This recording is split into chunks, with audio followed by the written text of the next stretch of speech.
சென்னையில் குறுகிய நேரத்தில் திடீரென கொட்டி தீர்த்த கனமழையால் சாலைகளில் மழைநீர் பெருக்கெடுத்து ஓடியது.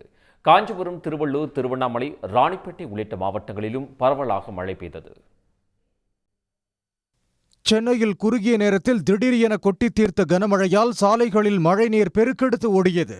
காஞ்சிபுரம், திருவள்ளூர், திருவண்ணாமலை, ராணிப்பேட்டை உள்ளிட்ட மாவட்டங்களிலும் பரவலாக மழை பெய்தது. வட சென்னை மற்றும் தென் சென்னையின் பல்வேறு பகுதிகளில் நள்ளிரவில் 1 மணி நேரத்திற்கு மேலாக திடீரென கனமழை கொட்டி தீர்த்தது. மணலி, நெற்குன்றம், திருவொற்றியூர், அம்பத்தூர், சென்ட்ரல், அடையாறு, மடிப்பாக்கம், வேளச்சேரி, சோழிங்கநல்லூர், பெருங்குடி உள்ளிட்ட பகுதிகளில் கனமழை பெய்தது. 1 மணி நேரத்தில் கொரட்டூரில் 9.5 சென்டிமீட்டர், ஒக்கியம் துறைப்பாக்கத்தில் 7.1 சென்டிமீட்டர் மழை கொட்டியது. இதனிடையே கோவையிலிருந்து சென்னை வந்த இண்டிகோ ஏர்லைன்ஸ் விமானத்திலிருந்து கொட்டும் மழையில் பயணிகள் இறக்கிவிடப்பட்டதாக புகார் எழுந்துள்ளது. ஒவ்வொரு பயணியையும் குடை மூலம் விமான நிலையத்திற்கு அழைத்து வந்த காட்சிகள் இணையத்தில் பகிரப்பட்டன.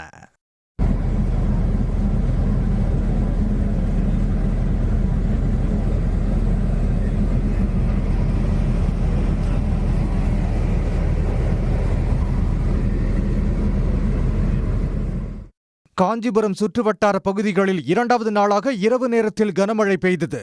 காஞ்சிபுரம் மாநகர பகுதியான ஒளிமுகமதுபேட்டை, பெரியார் நகர், செவிலிமேடு, ஓரிக்கை உள்ளிட்ட இடங்களிலும் சுற்றுவட்டார பகுதிகளான வெள்ளை கேட், நத்தப்பேட்டை, களக்காட்டூர், வாலாஜாபாத், தாமல் உள்ளிட்ட பகுதிகளிலும் 1 மணி நேரத்திற்கு மேலாக கனமழை பெய்தது.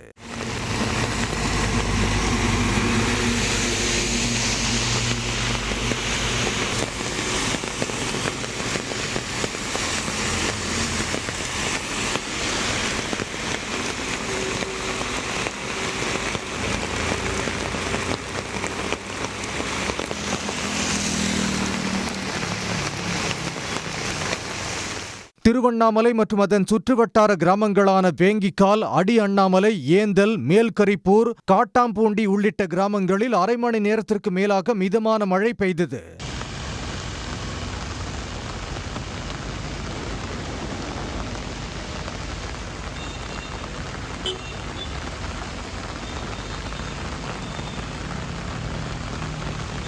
ராணிப்பேட்டை மாவட்டம் அரக்கோணத்தில் 2வது நாளாக இரவில் கனமழை கொட்டி தீர்த்தது.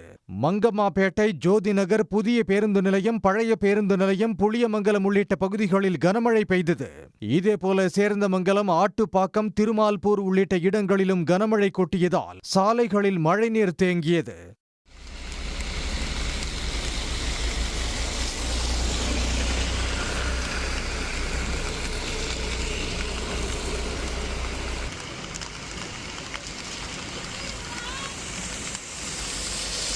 விழுப்புரம் மாவட்டம் செஞ்சி சுற்றுவட்டார பகுதிகளான மேல்மலையனூர், வளத்தி, ஆலம்பூண்டி, அப்பம்பட்டு உள்ளிட்ட பல்வேறு கிராமங்களில் கனமழை பொழிந்தது. கனமழை காரணமாக வீதிகள், விவசாய நிலங்களில் மழைநீர் தேங்கியது.